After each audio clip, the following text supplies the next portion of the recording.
That's right. Greetings, fellow Amblemites. Tiki here. And Blue Dragon 5. And folks, for the 4th of July celebration tonight, we figured we'd pay tribute to one of the greatest Americans in all of pop culture. That's right, it's one Mr. Steven Spielberg. And Dragon, we just finished the last of our 7-year odyssey, watching through each and every one of his films. That was a rush, and you know what? This is a little epilogue. We're gonna get right into it, Dragon. Do you have any kind of like starting statements as far as like how you're ranking these that you'd like to get out of the way before we dive in? Well, going off of just our title, you folks can plainly see in front of you here, top 20 Spielberg movies. It leaves some room for interpretation. Not necessarily favorite, not necessarily best, but kind of a combination of the two. So, let me put it to you this way: my top five were a lock from the beginning. You'll notice they're very much kind of like that's where we get into the interchangeability of things.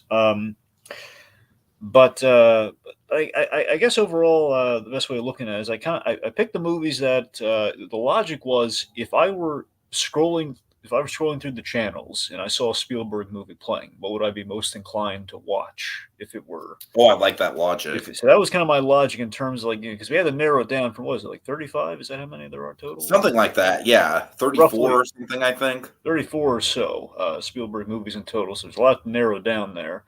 Given that we weren't doing like an entire like totality, like the entire totality of the entire. If he had 40 movies, we'd honestly probably just do a 4-part great ranking podcast series on it. Yeah, but someone was eager. But then again, with the Fabelmans, we have no idea if he. Okay, to be fair, yeah. Do you think he's even gonna have 7 more movies after the Fabelmans? I hope he does, but yeah, they're all gonna be sequels to the Fabelmans.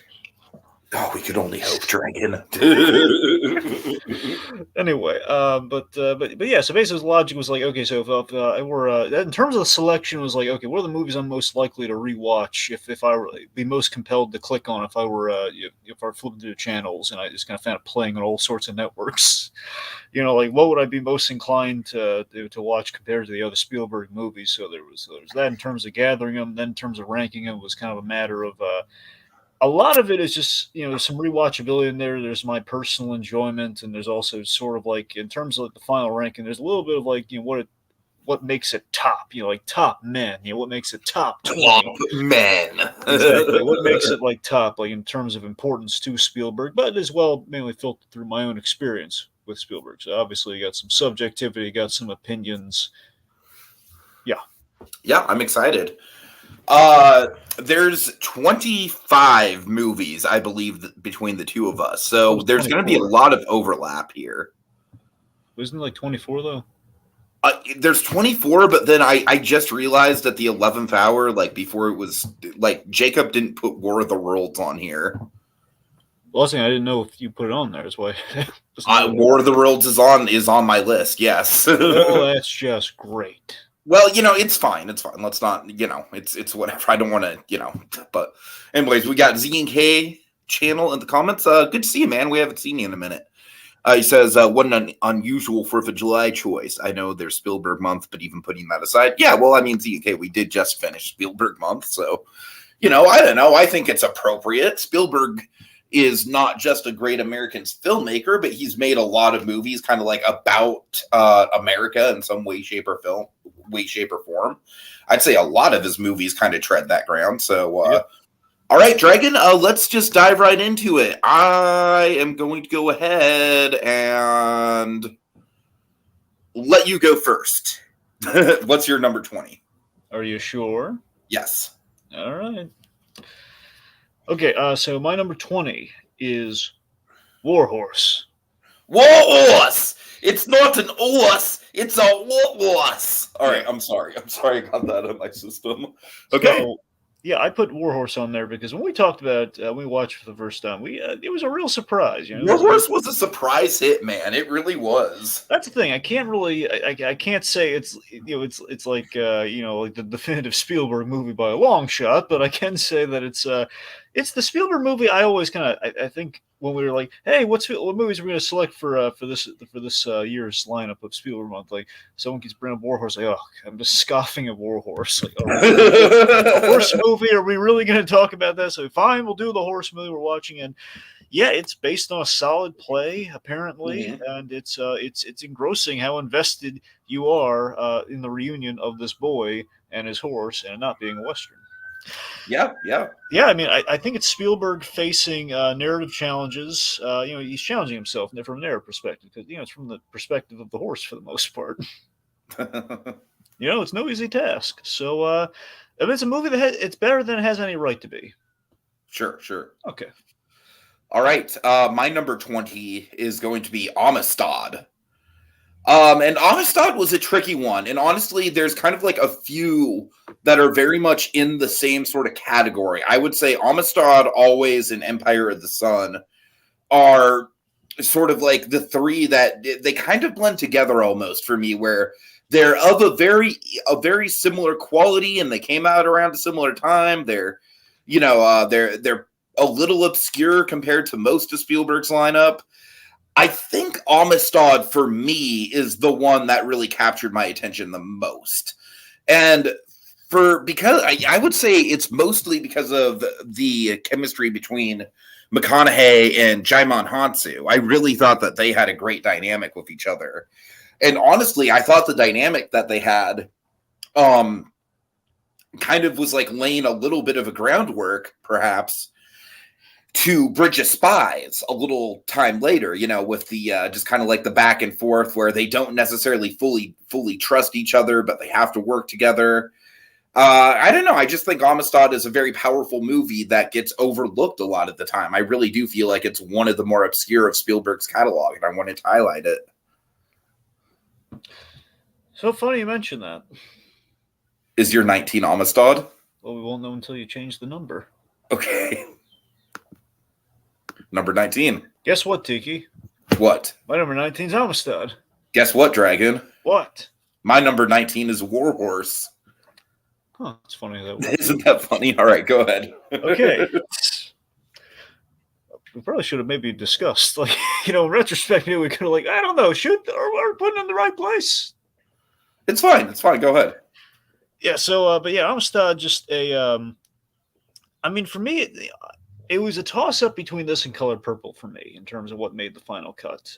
But ultimately, what really charms me about Amistad is the fact that, I've seen the courtroom procedural and the courtroom drama done a lot. But this, it's Spielberg finding a new take on it. Found a new way to do it, because we take a historical event set way before the traditional, the courtroom stuff that we always see. We have, we kind of, again, it's like we kind of found it's such a rarity that we kind of do this story in a way. It's interesting. It's why on Better Call Saul we do we really didn't do a trial episode at all. It's because, again, it's been done to death. So Spielberg found a way to kind of subvert how we do a trial, and at least a way you don't see every day. You flip on the TV. Mm-hmm. But yeah, Djimon Hounsou, of course, he's great, as well as the sparing usage of Anthony Hopkins, which is kind of the best usage of Anthony Hopkins when he's in a sparing manner. But yeah, it's it's like we're going against the system, and apparently a system that just cannot accept the loss. Where it's just like every time they basically they win the right way. It's like they keep wanting to the powers that be keep wanting to appeal it, so we don't let the black man go free. And it's it's well made. I remember getting to when we got to Amistad, I was a little worried, man, I mean, I'm interested in Amistad, but I have no idea what this movie's at. That's probably the blindest we ever went into a Spielberg movie with Amistad. That and Always, I think. Yeah, you're right. That and Always probably the blindest we ever went. Uh-huh. But yeah, I mean, Amistad's it's a solid movie. I'd be interested in rewatching it. If it were to, if it's streaming right now or not. But it is it's for sure. It's one of the unknown Spielberg movies, and I think maybe unjustly unknown. I think Color Purple overshadowed in terms of the importance, and maybe justifiably, but still, Amistad is kind of a it's a unique one for Spielberg. Okay, so yeah, as I said, my number 19 is in fact War Horse, And yeah, Dragon, much for the reasons that you said. It's it's just very much a story where you are just super invested in, like, oh my god, when is this boy gonna get back to his horse? And it's a very simple movie, but you know what? It's got a lot of Spielberg theatricality to it. The production design is really impressive. And it's just a genuinely, like, really moving story. It's honestly one of the more simple war epics that Spielberg has told. I'd say it's probably, like, as far as Spielberg's war epics, what I like about it is that it is so accessible. It's kind of like very much an entry level Spielberg war epic that kids can kind of get into. So yeah, I appreciate it a lot. And like you already said, it was definitely one of our biggest surprises that we came across, based on our expectations. All right, what's your number 18? Yeah, my number 18 is, so funny you mentioned it, Always. Always. All right. Yeah, Always was a big surprise. This one really is a diamond in the rough that no one ever talks about. No one ever talks about Always. Sounds like kind of like an oxymoron. No one ever talks about Always, or always no one talks about Always, or whatever. Yeah, I love that one, it's unconventional with the fact that it's kind of like, it's about smoke jumpers, like essentially the firefighters of the sky, but you don't see every day. And ultimately, it's a ghost story in a sense. It's kind of a ghost story with it's kind of Ghost before Ghost. Pretty much, yeah. And Richard Dreyfuss, again, I think he's a great turn here as his heroic man who kind of saves everyone's bacon at the cost of his own life, and we find a really nice way to give him closure ultimately, because he's got unfinished business when he leaves. And John Goodman's in this movie, and he's wonderful. And not just that, this is the movie that gets Spielberg just with a little joke at the table where he says, ladies and gentlemen, this man should play Fred Flintstone. That gives him the Flintstones movie. That's awesome. So it's a very nice movie, and it just never gets the attention it deserves. And I think many people watch this, they'd be in for like, oh, Always, that was a nice film. Again, not like we're not exactly the bike crossing the moon on this one, but still, it's a nice movie. All right, so Dragon, my next one, I've been championing it for a long time. It's kind of like a long time fixture on the channel, but I'm a defender of this movie. It's just one of those weird movies that everyone hates, but I really like. It's the BFG. And first of all, Dragon, this is the movie that introduced me to Mark Rylance, and what a movie to do it. I mean, I know most people saw him in Bridge of Spies first, but I didn't watch Bridge of Spies before I watched this. Secondly, I really do feel like this movie is misunderstood, just because, honestly, it sticks to the text very closely. Like, as far as being a Roald Dahl adaptation, it might be one of the more accurate ones. And I feel like that is part of the reason why it throws people off, because a lot of it is very childish. But I tell you, man, there's a lot in this movie that I love. Obviously, everything about Mark Rylance's performance I think is awesome. The visual effects can be hit and miss on him, for sure, but I do think there are a lot of shots, particularly in the first act, where you're really building him up, where the scale is just amazing. Like some of those shots where he's walking through the city and kind of blending into the trees and stuff like that. I will say definitely the weakest part of the movie is the bully giants. First of all, their designs are terrible. They don't really play much of an impact on the story. But I don't know. I think that the BFG's relationship with Sophie is right where it needs to be. And I really appreciate it. I think it's a very, very well thought out children's movie. And honestly, I would kind of like to think that this is going to be a hook for a new generation of kids who actually grew up with it. I'd like to think that kids who saw this really appreciated it. All right. I got a lot of nostalgia for BFG, obviously, from the Scholastic days. So, I was tempted to put BFG on there, but I think for the reasons you kind of got into as well, it's like, there are some kind of hiccups. It's not a perfect movie by any stretch. Yeah. I do love that breakfast scene, though. Indeed. Yeah. All right. Let's see. Okay, Z&K says BFG coming out roughly 20 years after James and the Giant Peach was a nice unintentional touch. If only Disney would actually acknowledge James. Yeah, that was interesting. Interesting timing. Also, both of those movies feel very weirdly like they're technically made by Disney, but they very much feel like other people's work. All right. So let's just move right along, Dragon. We're hitting this at a good clip. What's your number 17? My number 17 is The Adventures of Tintin. All right, I'm glad you put this on your list because honestly, Dragon, this was my number 21. I really wanted to put it on here. The animation is great. I have a hard time getting into the plot with this one, but tell them about it. Yeah, so I really love this is Spielberg. Yeah, again, he's challenging himself in the sense that he's directing animation for a change. Instead of just being the guy whose name is attached to the animation ordinarily.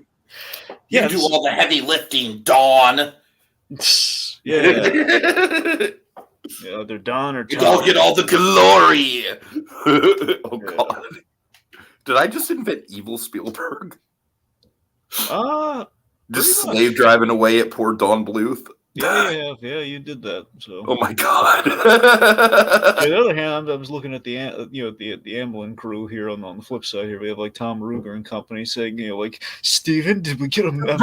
Right.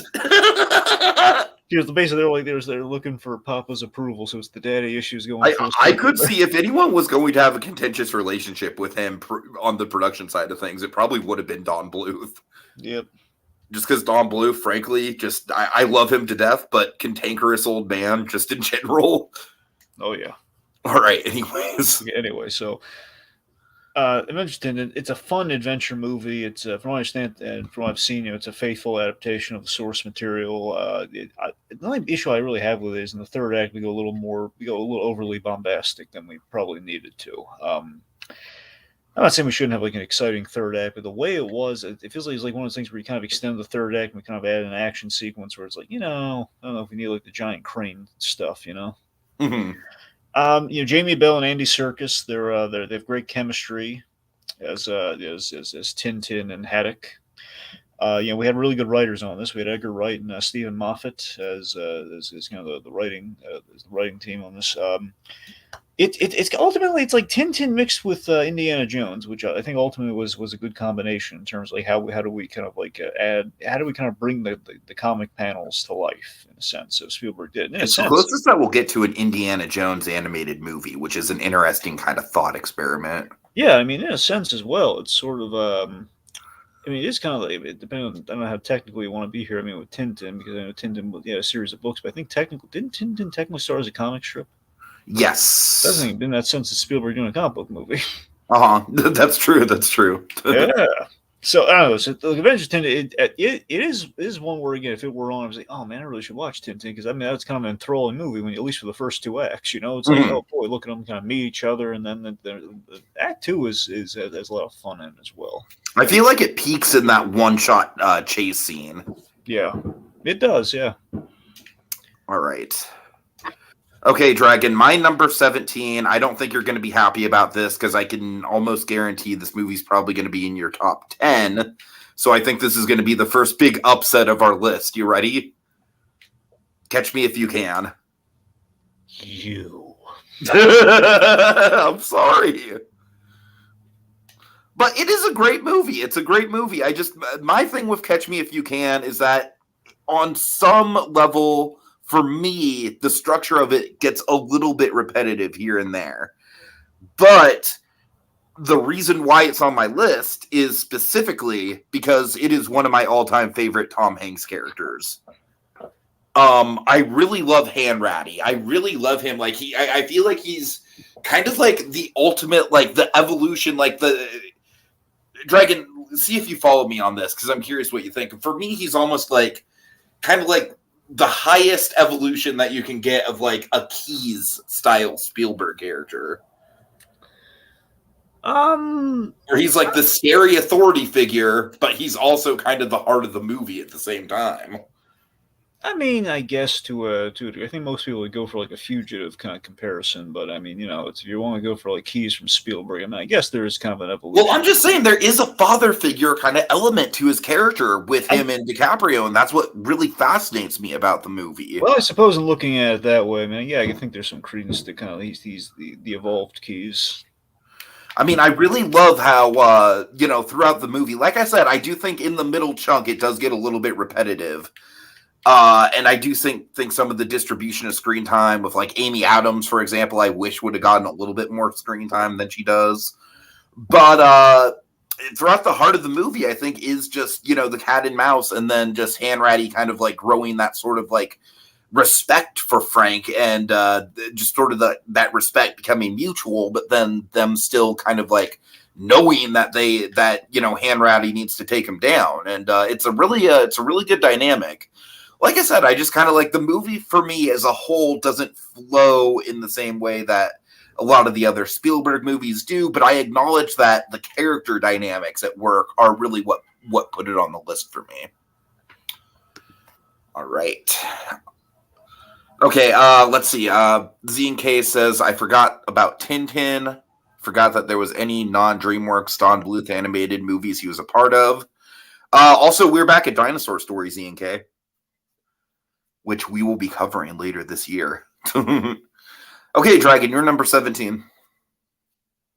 All right, let's see. Number 17. Tiki, I think you mean number 16.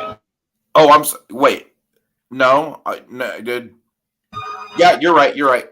Okay, I'm sorry. Number 16. My bad. Okay, number 16, Minority Report. Minority. Okay, you see, this is one that's in my top 10. So so now I know how it feels. All right. Yep. Yeah, so look, at the end of the day, I mean, for me, I do prefer this to War of the Worlds. It basically was kind of a toss-up between, you got to pick between War of the Worlds and Minority Report. I was always going to. Why can't we have both, Dragon?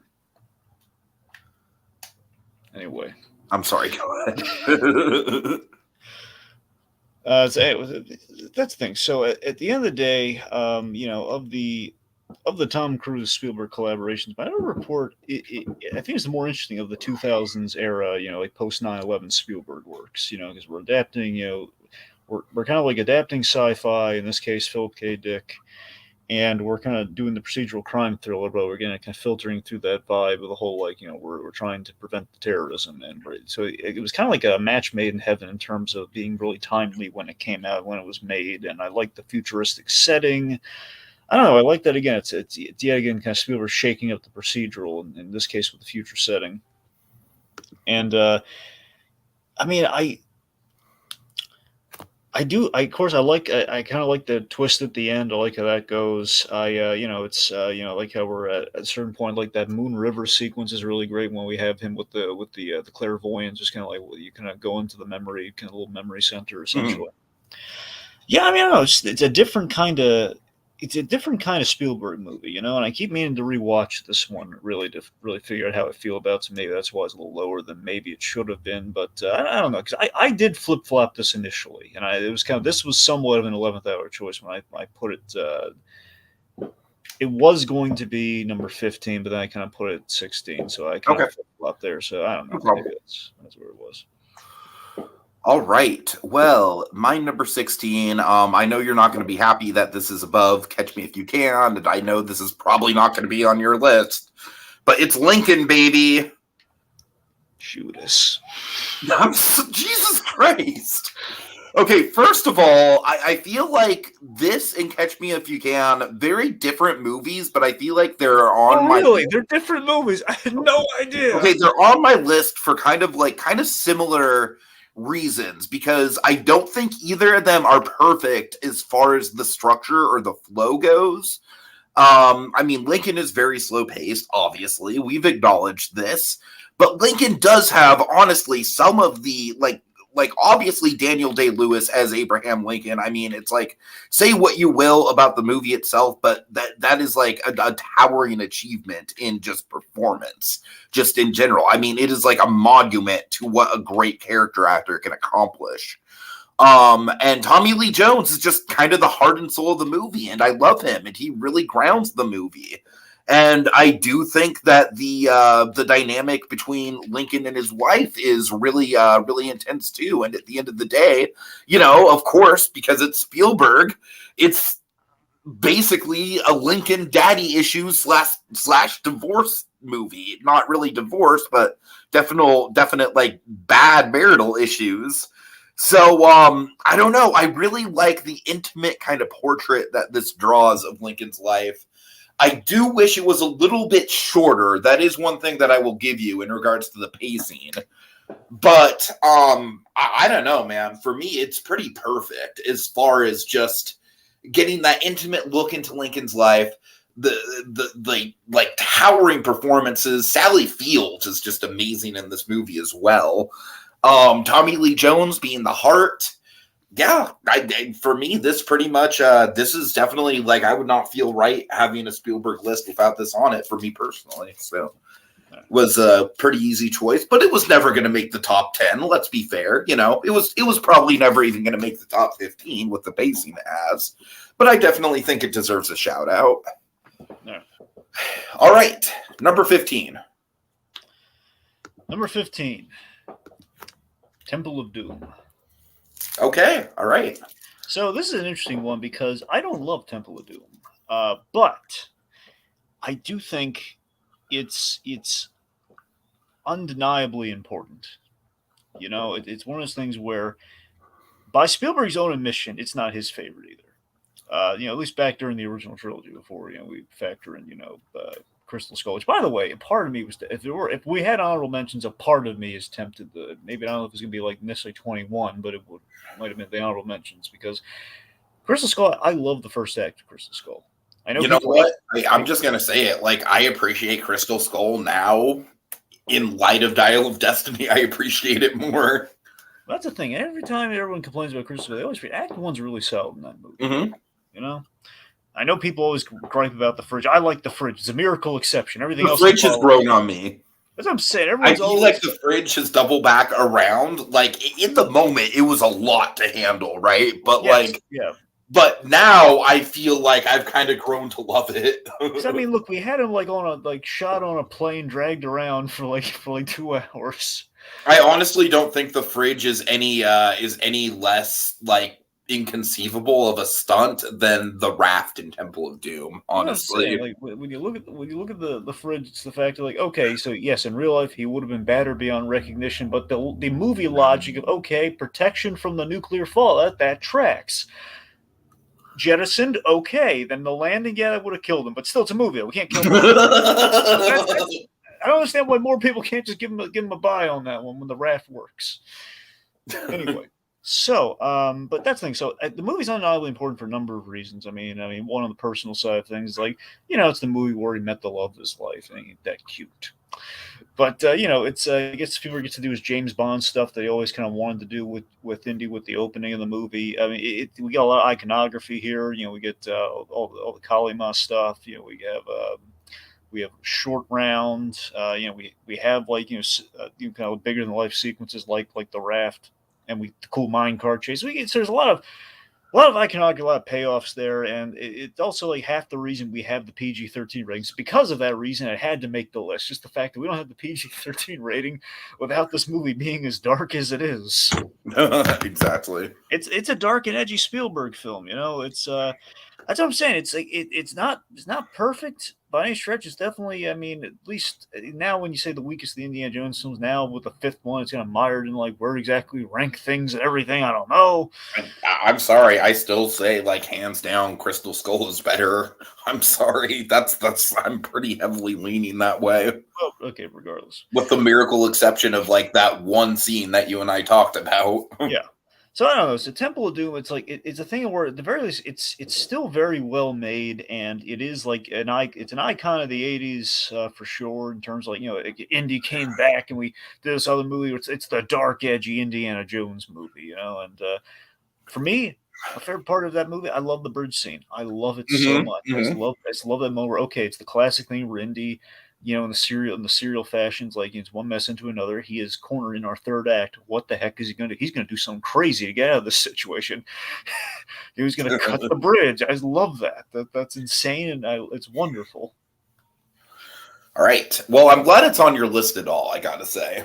Yeah, again, I was initially I was going to put number 20, and I said, well, I mean, it's a little bit more memorable, it's a little more memorable and iconic, so I should probably move it up a little. So I don't know. Mm-hmm. Okay, my number 15, Dragon. I gotta say, we're moving into some territory. Like the next four are really big movies that are probably going to make a lot of people's top 10. Maybe not my number 14. My number 14 is more of a personal favorite, but the other three in my 15 through 12 are all like some people's Mount Rushmore, so it's going to be intense. All right, number 15, Saving Private Ryan. And this is just because war movies are just kind of like down there as one of my least favorite genres of film. Saving Private Ryan, certainly the second best one I've seen after Dunkirk, but I still just I don't really get into war movies as much as I should, and this one is a damn good one though. And obviously, that first scene, the Normandy invasion, is like obviously iconic, one of the all-time great Spielberg moments. The camaraderie between the troops is really really well handled, even though I do think that some of it is a little bit cliche, the whole like sitting around the fire, like talking about the people that we miss back home and stuff. That's the kind of stuff that that's kind of like exactly why I was as stoked on Dunkirk as I was, because literally Dunkirk's whole point is like, this is war. We ain't got time for any of that character development shit. But Earn It is certainly iconic and has led to one of our running jokes, so I appreciate that. The ending, the framing device, all very great. It's not a movie I'm going to rewatch a lot because it's a very long movie, and like I said, war movies in general just aren't really my thing.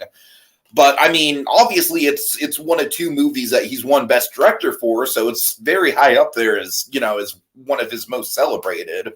So it absolutely deserves a spot on my top 20. I just couldn't fit it into my top 10. All right. Number 14, Dragon. What do you got? Right, number 14, Bridge of Spies.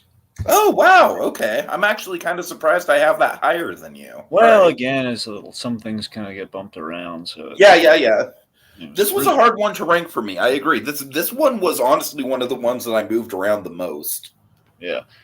So this one's definitely was always going to be in kind of like the the 15 to 11 kind of area. It's a question of how high to put it. So anyway, Bridge of Spies, I love this movie. I just wish it was trimmed a little. I just wish it was trimmed slightly in length. I think it would have been like a fine oiled machine. I really do.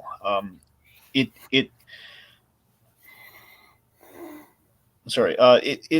doesn't. It's another thing too, where I think in terms of the rankings, like, it doesn't best summarize Spielberg the filmmaker. It's more of just like here's a good movie made by Steven Spielberg. It's very much a movie made, a movie made by Steven Spielberg, not a Steven Spielberg film. Yeah, which again, it's not always like a disqualifier, but sometimes it kind of factors in. Right. So I say, I mean, there's the thing. This is while this is not like the one that kind of summarizes like Spielberg's filmmaker. It is Spielberg, the competent storyteller, and also the movie salesman of sorts. Where this movie could have been very boring. Like The Post. Yes, like The Post. Yes. Dragon, honestly, at this point, I'd say it's fair to say that's probably like at the very bottom of our both our lists, right? Well, that's the question. I mean, there's only one other movie that could possibly rival. I mean, it's between 1941. We have more respect for 1941. Oh no, I have way more respect for 1941. Come on now. Here's the question though. With 1941, knowing the behind the scenes, we respect 1941, right? Yeah, but 1941 has entertaining bits in it. It's a very imperfect movie, but honestly, with The Post, there's nothing. I mean, Odenkirk is like, oh, it's him, and you focus on Odenkirk for as long as he's on screen, but that's about it, really. Look at Bob use the phone booth. Right. Oh, look, Bob's on the plane. Oh my God. He's sitting next to the documents. Oh my God. Honestly, that was my experience watching this movie. And the ending was kind of like fun. Like, okay, if they were going to do a sequel bait with a biopic, that's kind of a fun way to go with it. But the man of the documents. All right. Anyways, Yeah, I think just on our Spielberg month journey, that was the one that that was a brick wall. Admittedly, yeah, the post is probably the worst time we had at all during it was bad. Okay, so anyways, yeah, so Bridge of Spies though. Yeah, I mean this movie it could have been boring like the post, but it wasn't. I love Tom Hanks as this moral lawyer, giving our Russian spy, not like a big old espionage sort of thing, just like very like realistic, like spies like sneaking information across state lines sort of thing. Mark Rylance, he's wonderful. The dynamic between Hanks's character and the Abel character is great, and I like that he's kind of like turned into like we start off. It's kind of a mystery. We kind of start off thinking, okay, it's gonna be like a courtroom drama. Like, no, it's just kind of the opening of the movie. And we kind of Mhm. Abel's not walking out of this thing, but Hanks is kind of like he's already in an intense position, like having to defend a colony back then, which is not good. He's reluctantly becoming a de facto, I mean, kind of a hostage negotiator. He's trying to more about the release and trading of prisoners here, but still, it's he's kind of he's kind of a negotiator of sorts here, an emissary at the very minimum here. And just seeing him in this kind of hoisted in this position, him playing hardball when the chips are down. Of course, for me with Bridge of Spies, the reason I'm always going to have love for Bridge of Spies, and I have to put it on a list, is the ending of that film, which not even like if you ever looked this on Wikipedia, like the subtleties and the beauty of the scene just completely lost. If you're just looking for like a reason, like I was shocked when I was like the like little cast search and everything. And it was like, what? How is that scene not on there? It's the whole thing. We have this beautiful moment with these two characters where he goes to bat for the Hanks character, which like it would have really helped him if he stayed and just kind of like to allow him like the base of the bargaining chip of like, hey, give us our guy back.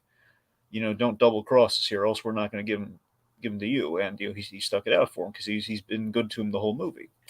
And he basically tells us what's going to happen to you. And he says like, well, if they give the signal, I'm going to be fine. If they don't, well, I'm not going to be fine.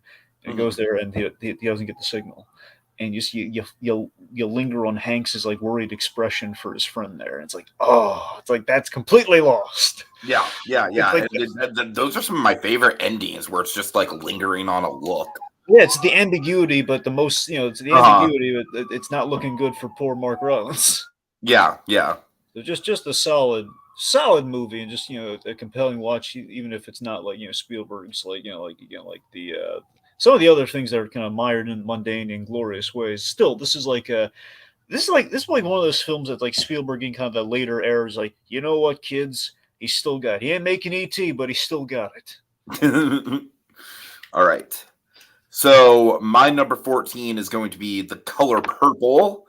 I don't know, Dragon. Something about this movie just really struck a chord with me when we watched it. I think maybe part of it was just I didn't really have it's not that I had low expectation, but I didn't really have high expectations for it either. And I don't know. First of all, I love the color palette. I love how the actual color purple thematically gets woven into the narrative of the movie and into the visual design of the movie. I think the production design is immaculate. I honestly think it's one of the most visually captivating depictions that we've had of like the Southern plantation setting. The cast is extraordinary. Like all of them are just really, really top marks, just giving it their all. I will say that, the story is a little bit rocky. It's a very long story that has a lot of sort of some plot cul-de-sacs, and it's not exactly the best pacing here and there. And there are some things that don't really go anywhere. And we could, as we've kind of already discussed, there is an LGBT side to this story that Spielberg, very much could have explored if it was a different time. And hopefully that will be explored in the musical version. But I think for what it is, Dragon, in spite of the whole, like, oh, why did Spielberg, like one of the whitest men of all time, right up there with Tiki and Dragon, why did Spielberg direct The Color Purple? I know we're whiter than Steven Spielberg. He's adopted black children. He's that's the thing. That's a fair point. But it's like he's an unorthodox pick to adapt like one of the like high benchmarks in African American fiction. but I think he did a really good job with it. I think it's a really powerful movie that's also very watchable because of the cast. You know, Well, I yeah. swear to you, if we had planned this better and I was able to rewatch some of our Spielberg movies, I might have. I don't know. I might. A couple may have made it on the list, but I don't know. You know. Well, it's all good, man. I mean, I'm glad that we have some differences, Yeah. So, Yeah. all right, number 13. Empire of the Sun. All right, yeah, this is another one where it's like I wanted to put it on, but I just couldn't find room for it. Yeah, so debatably the movie that really jump-started Christian Bale's career. I don't know what he was doing else otherwise as Charles. I know he did something before this, but I think it was like really It was entry this level. in Newsies. Right. Newsies was before this? I know we could discuss I that. don't know if it was before this. It was around the same time. That's the thing. So I mean, this was like the one that really was like a real meaty role for him. So I think I hope is that this is probably after Newsies. But I know we had this whole debate about when did Newsies come out. But still, this is a huge. This is an example of Spielberg making people's careers. Mm-hmm. So yeah, this is based on a true story. It it lines up with a lot of things that Spielberg excels at, like with the young protagonist, especially kind of thrust into a difficult position, kind of the coming of age story. We explore an aspect of war that is not talked about a lot, which Spielberg also excels at. In this case, it's the internment camps. I think the last time you saw a movie about the Japanese internment camps.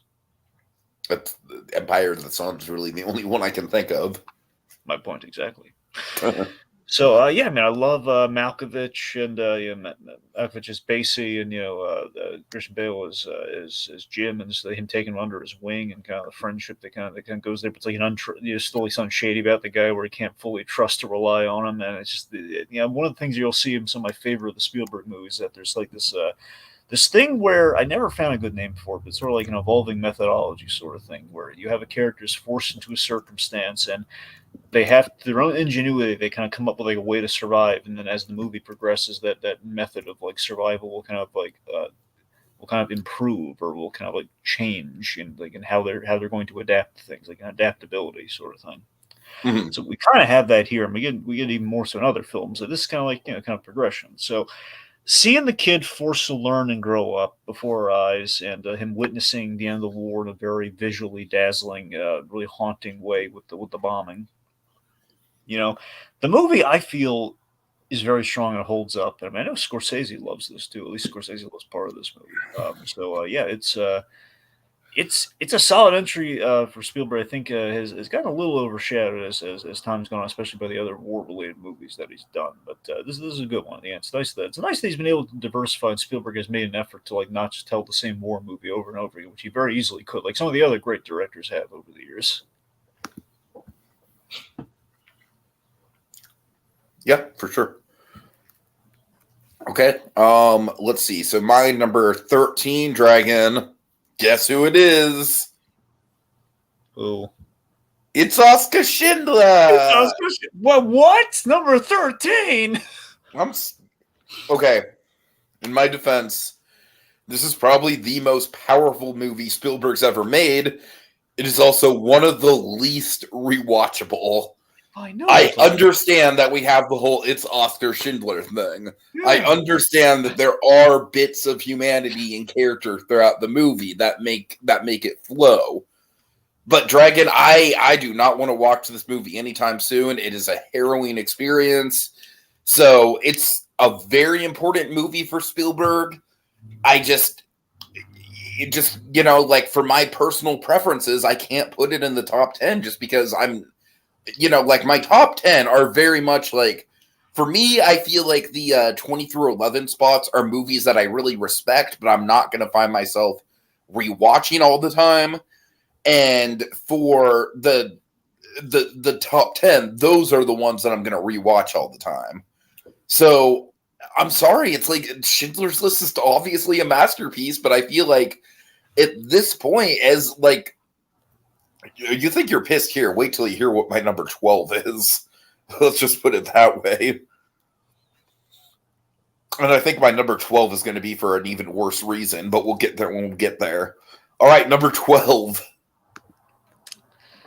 The Fabelmans. Okay, you see, now I'm gonna be upset. Well, to be fair, it's a bit of a recency thing with the Fablemans too. Yes, but there's also the whole thing of like putting it in context with his early movies, which Well, all I can tell you is that the Fablemans was not going to make the top 10, so there was a question of would it be number 11 or number 12. So it kind of. All right, fair enough. Regardless, it's definitely the most personal film Spielberg could possibly have made about himself. And again, this is really possibly, honestly, if Spielberg wanted to hang it up where it stands, I mean, this would have been the swan song for him. If he ever decided to hang it up, this is like the life story put on screen. It's like we never, in our lifetimes, you and I at least, we haven't seen a director been able to tell the full breadth of his work and just kind of wrap it up with the exception of Kevin Smith, that keeps coming back. Yeah, Kevin Smith is a would-be version of that. Yeah. So yeah, I mean that's the thing. His parents are just replicated flawlessly. As were his early films, were made pretty much shot for shot, amazingly. It's just there was the big fear of the Fablemans. It's a risk of self-indulgence, but just given who it is, and all the wonders that he's done, it's sort of like an earned self-indulgence after decades of kind of cinematic selflessness. Mhm. And he's as I'm saying, we have a lot of really great scenes. You have the initial train crash. We have the him filming the train crash. We have Judd Hirsch's big scene. It's crazy, man. That was Judd Hirsch. Little berry pull for the kids, but Judd Hirsch's big art and kind of art and family sort of thing, which get our two kind of touchstones for Spielberg's life, which are represented through his work and through the Fablemans. The editing scene is definitely the MVP of that film. I'll let you kind of give breath to that scene when we get there, I guess. But yeah, I mean, I always said the Fablemans pairs very nicely with the Spielberg documentary. It's kind of a great kind of opening act for this film. It's a nice point. It's a nice fine point to put on. How Spielberg became the Wonderkin. It's like a great answer to how the heck did Spielberg become so good at making movies? Well, this is how, kids. This is just kind of a great kind of summation of this is how it became so good. And just kind of had a knack for it. The family kind of took him to the next level in terms of how to get the emotion into the celluloid. Mm-hmm. Okay. All right. This is going to be totally unpopular, I know. And it's obviously a 10 out of 10 movie at this point. At this point, I think all my movies are 10 out of 10 movies on this list, but it's Raiders. Number 12 is Raiders. Ooh. And let me explain. I just feel like ranking the Indiana Jones movies is hard for me. Honestly, Last Crusade, I like it a lot. It was never going to make this list just because for me, it's kind of like it's kind of like a watered down version of Raiders. And I sort of think as much as I like Sean Connery in that role, I also feel like the dynamic sort of distracts from the edges that the franchise had. It's a little bit too light of a movie for me. It's great. I love the ending and everything, but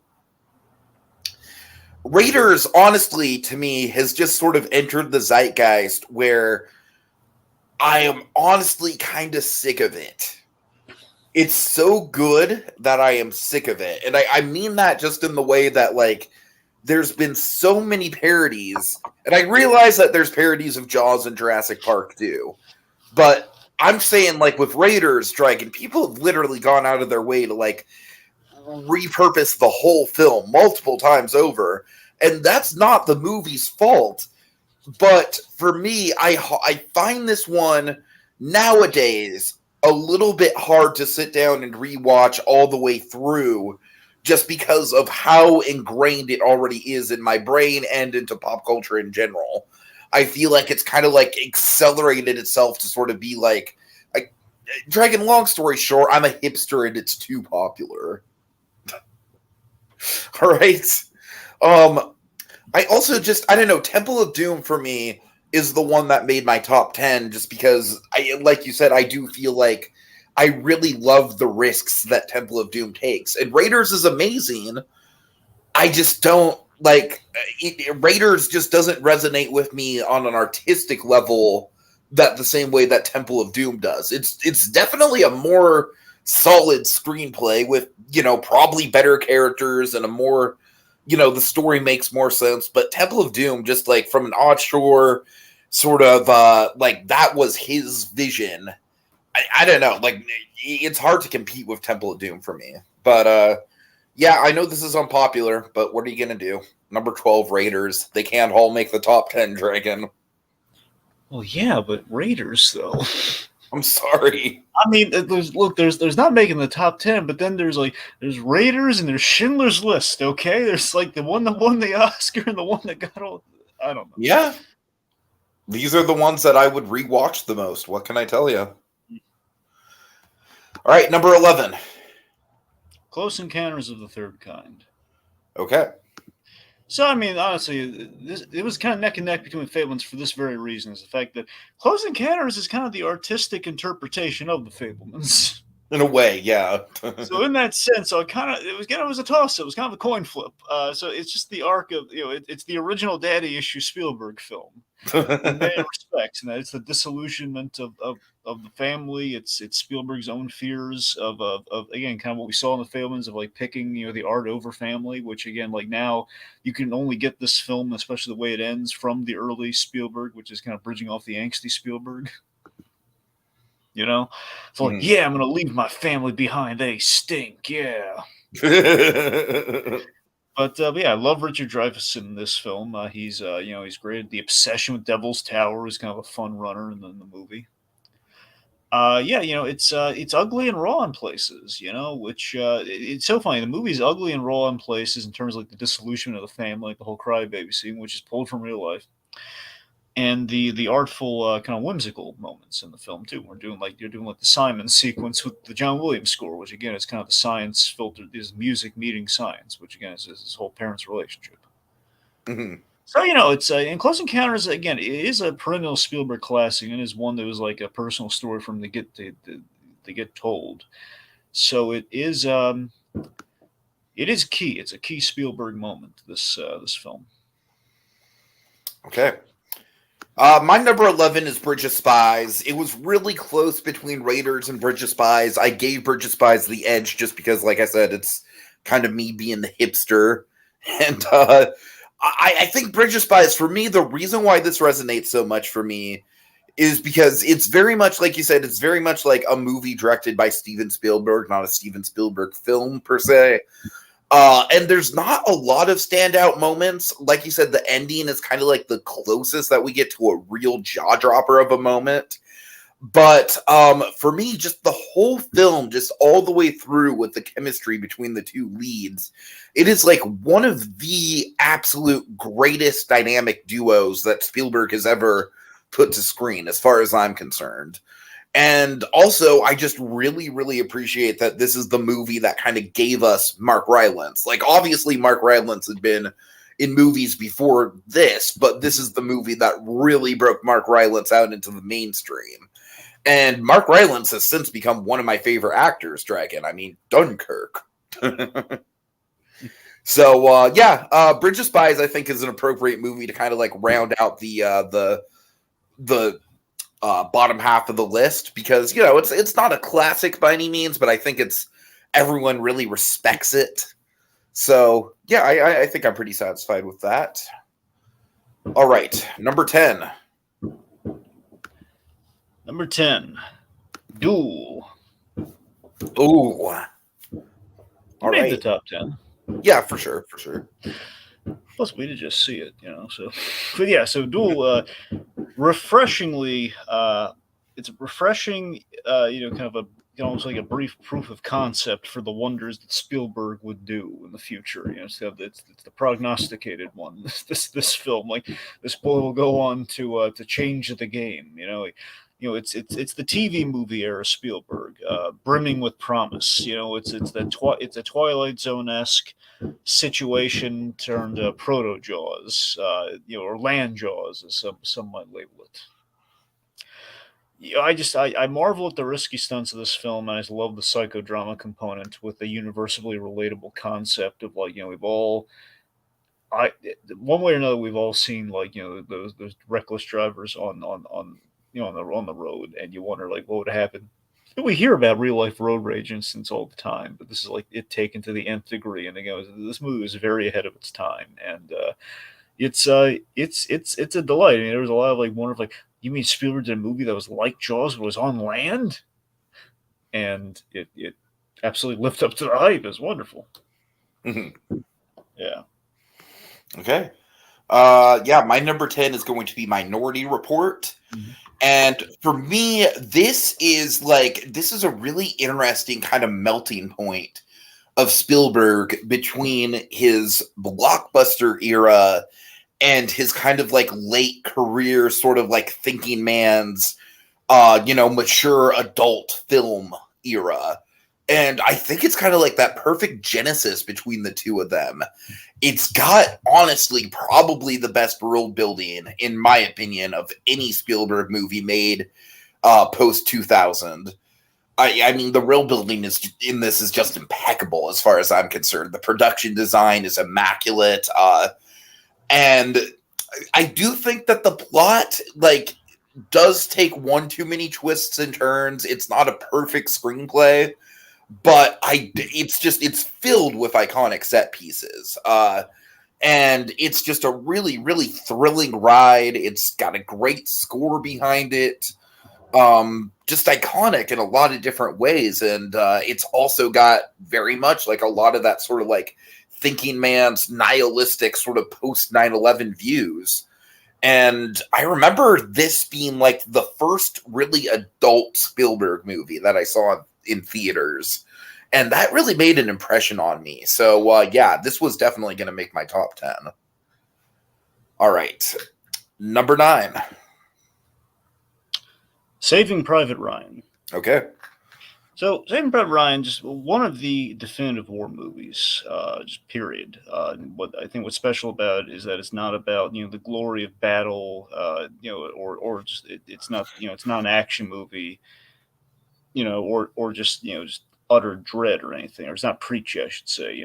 It's not preachy. It's not just a mindless action movie. And it's not just like it's not Patton, but it's authentically terrifying. Like the opening of that movie is the litmus test in terms of like this is what war looks like if your boots on the ground. This is what these men went through. I mean, so many people respect Spielberg for making this movie. Remember, this film essentially is Spielberg's apology to his father. This is him saying, "I respect what you and the servicemen went through." In just that utter, just like okay, like the door drops, the poor souls who were like the first in line on like little troop dropper thing, they're goners, they're dead, and you're gonna have people on the beach like crying mama in their last moments. It's gonna be sad, and we have kind of it's just this journey, just the pursuit of these brave soldiers who are just kind of like regular Joes. They're kind of signed up for a cause, going to save one person because it's their duty and it's their way home. And it's just there's something really endearing about that, and there's almost like somewhat somewhat Dirty Dozen-esque about it, and it's kind of Spielberg kind of channeling that sort of film in what he's doing here. And obviously the third act we have kind of a tank Jaws, if you will. The third act, as we've kind of labeled it, we have like a foreboding giant faceless force that is the tank that's searching for him, and that kind of takes out Tom Hanks. You got to remember, how rarely is it that we kill Tom Hanks when you really think about it? It's pretty rare, yeah. When you think about it, though, it's like, I'm not saying it hasn't happened, but I mean, you can probably count on one hand the amount of times Tom Hanks has probably actually died in films. And Spielberg, if anyone's going to be able to do it, though, if anyone's like, going to be able to sit Tom Hanks down and say, yeah, so Tom, we're going to have to talk right now. Oh, Steven! Oh, God. Anyway. But yeah, so Saving Private Ryan, just again, it's a film that's kind of marked down the test of time, and it's definitely it's like the Veterans Day movie. Oh yeah, for sure. Well, actually, I guess it could be Veterans and Memorial Day. It's both holidays, 2 holidays in one. All right, my number 9 is going to be Indiana Jones and the Temple of Doom. And yeah, for me, this is the highest ranked Indiana Jones movie. It's not as perfect as Raiders, but like I said, Raiders is like stupidly perfect. So I'm like stubbornly putting it above Raiders because I think it's more interesting. I inherently think it's more interesting. Like, like I'm fascinated by the PG-13 thing, how it went so far up to that line. Honestly, Dragon, Willie Scott, and obviously especially Short Round are characters that got on my nerves when I was a kid, but I've grown to just really love them. I appreciate Willie Scott for what she is nowadays. I really do. Is she better than Marion? God no. But I feel like she has her place in the movie and she plays it well. And I think she does play a good comic relief foil to Indiana Jones. And I don't know, man. I just think for me, the reason I love this movie is because for me as a kid, and this might have something to do with why Raiders didn't crack my top 10 as a kid, and even going as far as to now, as great as the rest of Raiders of the Lost Ark is, nothing to me tops that opening sequence. That opening sequence is just like obviously like one of the most iconic opening sequences in all of cinema, and nothing in the actual rest of the movie tops it. And for me, while nothing in Temple of Doom actually tops that sequence, I feel like once we get into the second half of this movie, it's basically all in that style. Like, I dig how subterranean this movie is. I dig how many booby traps they have to go through and the mine carts and how kinetic it is. On top of just being really interesting and nihilistic, and made it a point in time when both Spielberg and Lucas were in really weird transitional phases of their love life. So yeah, it's not as stupidly perfect as Raiders is, but I think it's a much more fascinating movie for its imperfections, and that's why it's above Raiders for me. All right, number 8. Well, this is kind of funny, actually. Number 8 is Indiana Jones and the Last Crusade. All right, fair enough. Crusade, it's got to have an indie theme going. We don't mean independent film, though. Yeah, so my grandmother, she loves Sean Connery, and she adores this movie. She loves Indiana Jones and the Last Crusade. So, it's not Raiders, but it's ridiculously fun, in my opinion. It's fun. It's a nice way to round out, the initial trilogy of Indiana Jones. Again, before we kind of expanded with the other two films. Like, if this is the ending, we have kind of a nice little kind of rounding point for things. And it's definitely Spielberg daddy issues on display. Oh yeah, big time. But in this instance, it's Spielberg daddy issues, kind of like used to market the movie in a fun and delightful way as a selling point. Yeah, I mean, it's a nice kind of reconnection with between father and son as well. I mean, through the daddy issues. It's another like Father's Day movie to a degree too, which is Indiana. Oh, it is like, I would say it's probably the Spielberg Father's Day movie. No, for sure, yeah. And at the end, it's fun that when we do this movie after Temple of Doom, like we're getting back to the kind of the serial, the old movie serial tone of Raiders, and we have like some backstory on Indy, and you have like a good. Again, it has a really good pace to it. I think it's good pace in terms of like we're in pursuit of the Holy Grails. It's a straight line in getting there. That so we have the journal, and the journal leads us to a location of the Grail, and we find out on the way. But again, it's all like going in the line of the Grail. I think my favorite part of Last Crusade still. I love the Zeppelin scene. I love this. It's a great gag. It's a real fun gag. Just like Indy is in an effort to hide from the Nazis. He does this a lot, as you can probably tell if you've seen the new movie as well. Indy likes to hide from Nazis by playing dress up a lot of the time. So he dresses like the Stuart on the on the Zeppelin on the dirigible. And he punches out the Nazi and tosses him overboard, and they're all looking at him, all like, "What? What has just happened?" He says, "No ticket," and they all like frantically are pulling out tickets. I love the no ticket gags so much. So yeah, look, it's Last Crusade. It's it's a lot of fun. I got nostalgia and some connections to it as well. So I don't know, it's nice. All right. Okay, number 8 for me. Dragon, this is pretty much like the anti-Spielberg Father's Day movie. It's Close Encounters of the Third Kind. Yeah. It's like, Talk about an awkward Father's Day watch, right? This is the angsty Spielberg Father's Day. Oh my god! It's like, Here, this is Dad, what my let's watch Father's this Day. movie about how much you suck. This is what my Father's Day is like. Oh my he god! left us for aliens, man. Okay, yeah, I appreciate this movie so much from an artistic point of view. I think it's really cool that this was essentially Spielberg's blank check movie, and he just nailed it. Like, he cracked it out of the park. It was almost just as big of a blockbuster as Jaws was, which is crazy. Yeah, I mean, the slow build of everything that's going on, the pacing is a little slow for sure. That's why it's not in the top 5. But I mean, just the slow build up. I love the third act. Everything, like when everything comes together. The classical music notes of it all and the ending. It's just there's so much like iconic Spielberg sort of like, and it's really cool because I kind of feel like while Duel was sort of like laying the groundwork for Jaws, I feel like this was sort of laying the groundwork for E.T. in a lot of ways, and it's really cool to kind of like trace that sort of development. So yeah, very iconic Spielberg movie. Definitely one of the most personal Spielberg movies. Very much the most personal blockbuster he's ever made.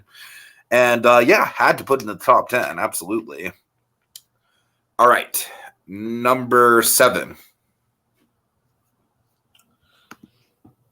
Yeah, number 7 for me. This is one I was flip flopping between number 6 and 7 for this one. I knew it wasn't going to make the top 5 because the top 5 is like it's a real kind of tight knit. The top 5 are locked in from the beginning. But yeah, it was a tough call, but I ended up putting The Terminal at number 7. Okay. I'm glad it's not in your top 5. But respect though. Here's the thing. I mean, while it's not in the top 5, I will say this: I love this movie so much. Okay, like in a ranking thing, I can't. Dragon, you know what? I feel like there's a movie that's in my top 5 I'm sorry, I think it's my number. Is it my number 6?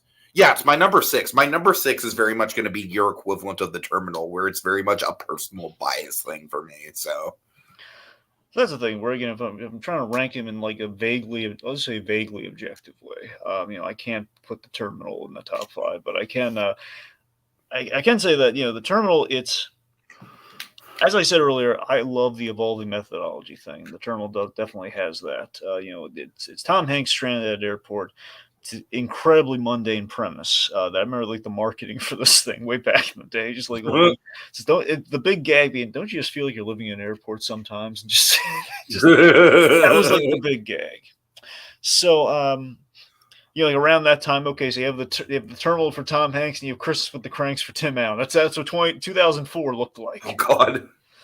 So that's the thing. So it's this incredibly mundane premise, yet I'm so captivated by it. I'm invested in the struggle here. It's just Tom Hanks it gets the foot in the door for like, why to watch this movie, but then it's the premise that really just gets this groundswell of it's just this. The premise of this man getting a groundswell of support as this stranger befriends the staff of Gate 67. It's just the guy who wants to go to New York. And again, this is like this is also kind of like, this is more the optimistic version of the post 9/11 Spielberg era that we have going on here, where it's like we are watching things closely, and we are kind of putting up structures and systems and everything that are preventing people from getting from point A to point B, at least a lot harder these days, especially then. And this is kind of like what it is for just for the average Joe just trying to get in, before like the broad spectrum stuff that we address, like War of the Worlds and Minority Report. This is kind of like the optimistic come down from that, where he's a crack in the system, Kraken system, you root for this guy who follows the rules like we're all trained to do. He follows the rules, like he's not leaving the airport. But after both countries essentially give up on this man, they both give up on. He's a cracking system. We can't really do anything. We're waiting for him to fail. Essentially, Stanley Tucci is the perfect voice for this. He's a very Jeffrey Katzenberg-esque Stanley Tucci, might I add. Yep. Which I gotta wonder on some level. I mean, I just given the fact that he's worked with them and with Oh my God! on some level at some point in the production, just given the foresight that Spielberg had with John Goodman, with Fred Flintstone, You do have to wonder when you put it like that. Like, and this is very much like a DreamWorks movie. Yeah, it's literally DreamWorks made this movie. Yep. You gotta wonder, just with the fortitude that he had with the whole, like, yeah, John Goodman will make a great Fred Flintstone. Do you think on some level, even just casually, I'm not saying planning a movie, just casually looking at, Stanley reminds me of somebody. Wouldn't it be amazing if Spielberg was the one to end up directing that, like, Dreamcasting? Oh God, yes. All right. Anyway, well, he did the Fablemans. Now he did the Fablemans. Anything's possible. Oh my God. Anyway, but yeah, so that's the thing. So Tucci is just this great foil. Frank Dixon is just this great foil for Victor Navorsky, in that he's like the king of entry into New York, practically. He's like the king of middle management to a degree, in terms of, like, I get to say who gets to come in and come out of this airport, and he's rooting from the fail just to make his job easier. But again, you kind of see, like, he's sort of like just a guy going through the motions. Not evil, but he's definitely, he could be a lot nicer to the guy in terms of a situation. Could just give him a green stamp, but he won't do it. Mm-hmm. And we see all the little beautiful friendships that bloom during the movie. Admittedly, Catherine Zeta-Jones is like the reason this can never be in the top 5. Yeah, but that's the thing, though. It's like I can rewatch The Terminal All Live Long Day, but fast forward through the Catherine Zeta-Jones scenes, except for the fountain scene. It's a good scene because you don't need to worry about any, like, the stupid BS with her whole, like, if she's kind of in an affair, kind of not, who knows? Doesn't matter. So, but again, for me, The Terminal, there's so many things I love about the movie. The John Williams score, like his love affair with jazz, is on display. Like, it's a personal film for him in terms of, like Victor Navorsky doing all this to appease his father, who's a jazz fan. And at the end of the day, I go gaga for that scene with Tucci and Tom Hanks in the third act, where it is the most surface level, low stakes thing ever. But emotionally, it is so gripping, because you look at that scene, he's just basically, okay, he needs to get a stamp from the guy. It's all he needs. Right. He needs to get a stamp from him. And essentially he's won. There's no issue at this point in the movie. It's like, okay, country's not at war anymore. He can go wherever he wants, but it's a personal thing. I don't want you to go to New York on principle. And I'm going to make your friends suffer. And the moment he says, I'm going to have to deport him, Victor, when Tom Hanks raises from the video monitor, and he raises out of the screen, you see the heartbreak, and just like, he's really gonna be that petty, and just like, you see that look on his face, the heartbreak, and like, my friends are gonna suffer because of me. It's like, oh my God, it's so gripping. There's that begrudging respect. I love this movie so much. All right, my number 7. Not surprised it's not on your list, because I'm much more of a musical guy than you are. It's gonna be West Side Story. West Side Story for me, just kind of like, I was skeptical about it, because obviously this is like a very well-known movie from the 50s, but I think Spielberg just absolutely came out guns blazing, knocked it out of the park. I think this is just going to absolutely replace the original version of the movie, for as good as that version is. This version just is, it's so freaking, like, theatrical, as far as just like the actual, like, this is a movie, damn it, like, whereas the original very much felt like a lot of sound stages, it was kind of, just sort of like filming the musical sequences being performed. This, it's like there's a lot of just kinetic energy to everything that's going on in this movie. I will admit that the reason why this isn't in the top 5, and it can never be in the top 5, is the actual main couple in the movie. They're not bad, but they are the weakest actors. But everyone else in the movie is like they are just ferocious. Mike Feist, I think is how you say his name. He is just incredible. Just like I really think he was snubbed for an Academy Award. And then obviously we have Rita Moreno, just everyone in that. The guy who played in Antonio, like there's so many people who just really kill it in this movie. Or Bernardo, not Antonio, Bernardo. I'm sorry. And just the production design is just, again, absolutely impeccable. The choreography, the colors, the way that it very much kind of like has that sort of like film grain look of a 1950s movie, but through a modern lens.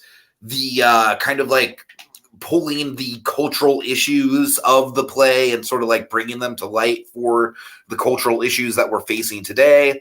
I really love this one. I thought it was exhilarating to watch in theaters. It was truly like one of the best Spielberg movies of this new century so far. It really proves that he still got it.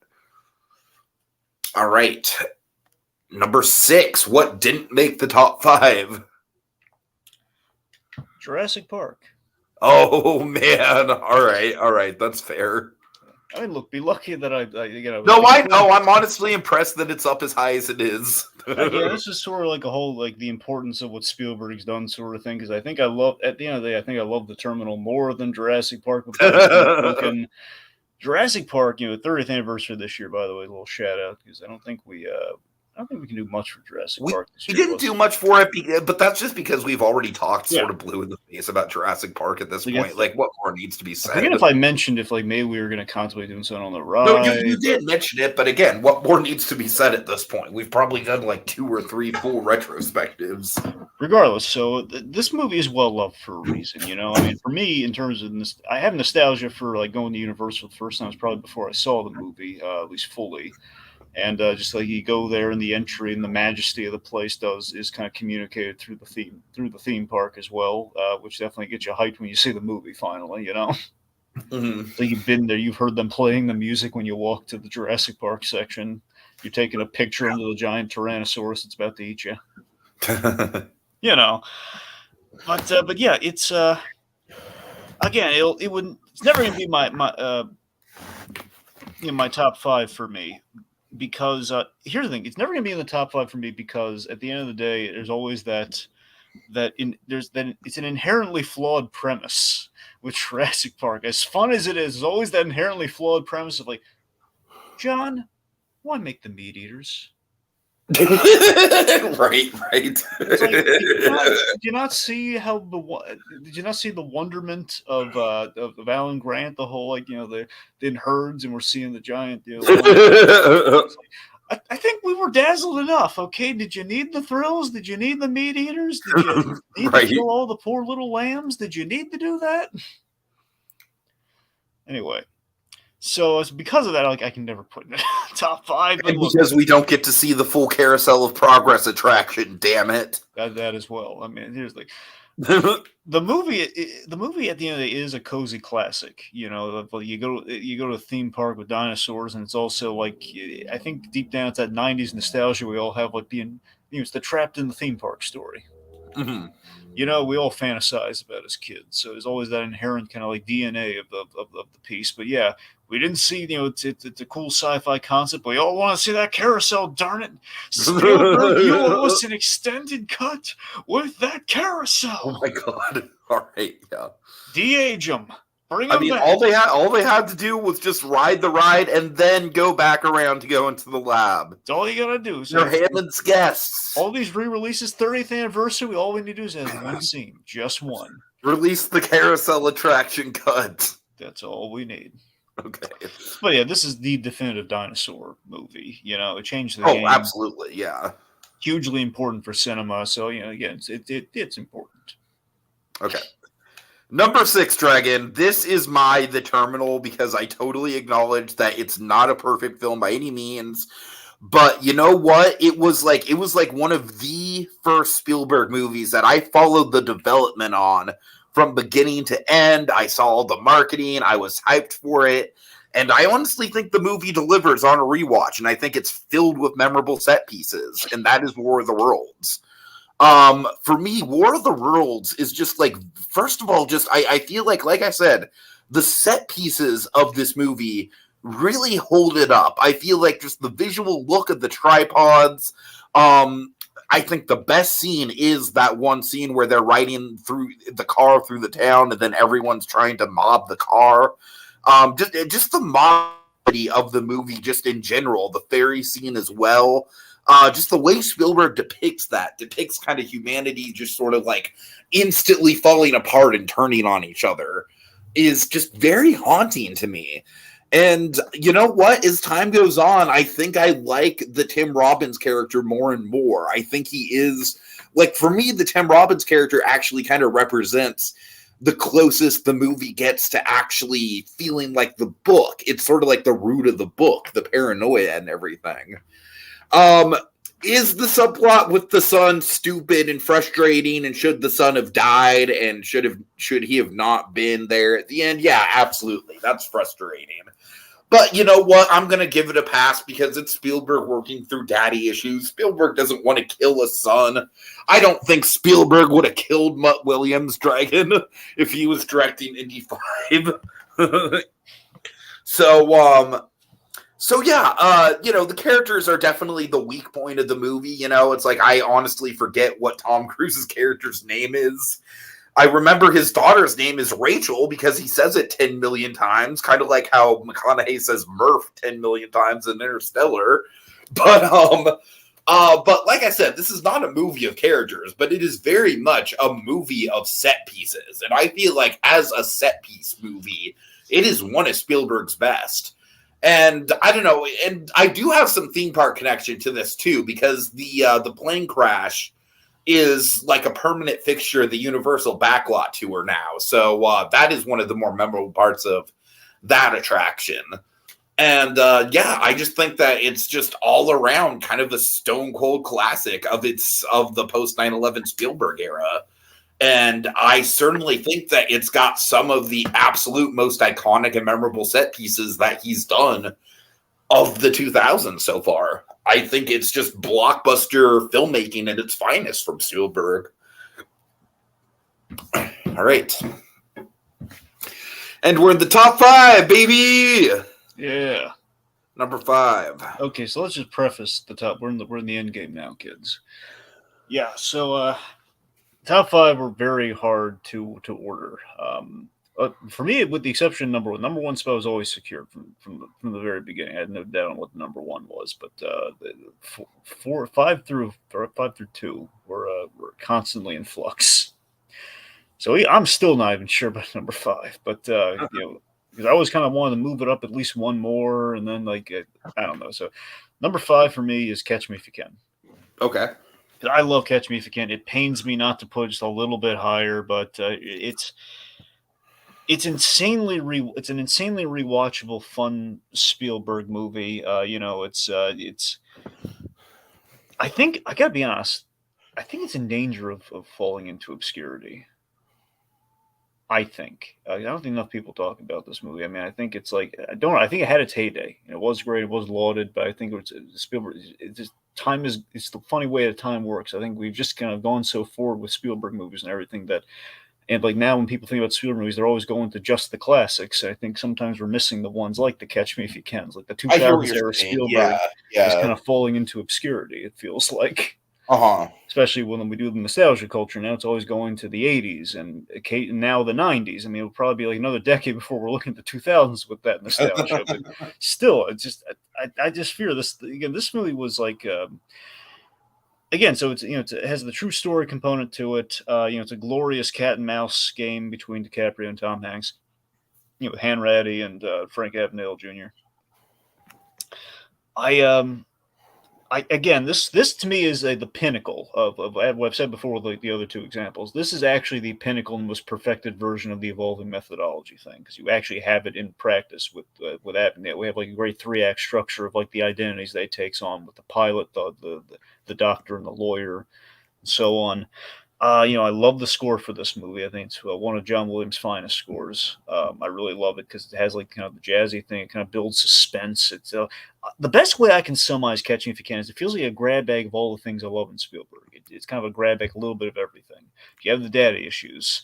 You have the John Williams score. You have the jazz. You have Tom Hanks. You have there's a lot going on there. It's him kind of like molding the young stars and kind of making careers. Well, I'm not saying DiCaprio did not do movies before this. I mean, obviously he had Titanic going for him, but again, this is like when DiCaprio's really getting the I chance. think this was the first one where people really took him seriously as an actor, though. Yeah, like he's eye candy in Titanic, Right, yeah. Like, oh, he's the cute boy. Dragon, I don't know. I don't think anyone's going to be arguing that he had an amazing performance in Titanic. I really don't. That's the thing. At the end of the day, DiCaprio's like, oh, it's the cute boy drawing his French girls. Oh, isn't that right? Where here it's like, okay, this is an actual role. If anything, I think Billy Zane was kind of like the standout performance in that movie. That's the thing is we have DiCaprio and we use the baby face thing to his advantage here, where he plays a 16-year-old kid who goes on a journey. Uh-huh. So yeah, I mean, there's so much to love about this film. I think Walken is one of my favorite Christopher Walken performances, honestly. Oh yeah.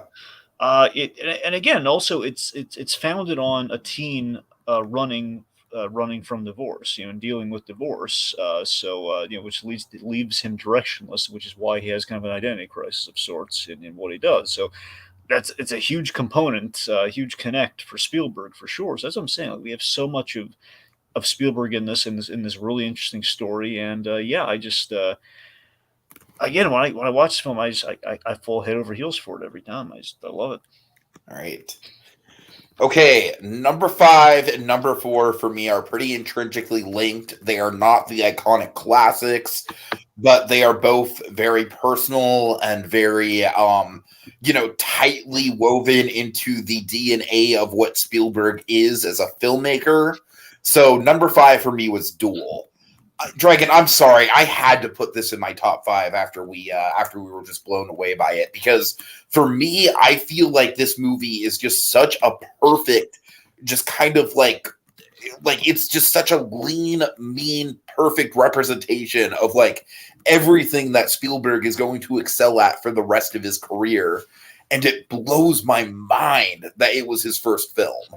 And also watching it through the lens of the Fabelmans, with all like Sammy Fabelman playing with his toy trains, I love looking at it through that lens. But like you said, I honestly think that while the Jaws on land thing, Jaws with a truck, like that is a great selling point for the movie. And to some extent, the movie is that.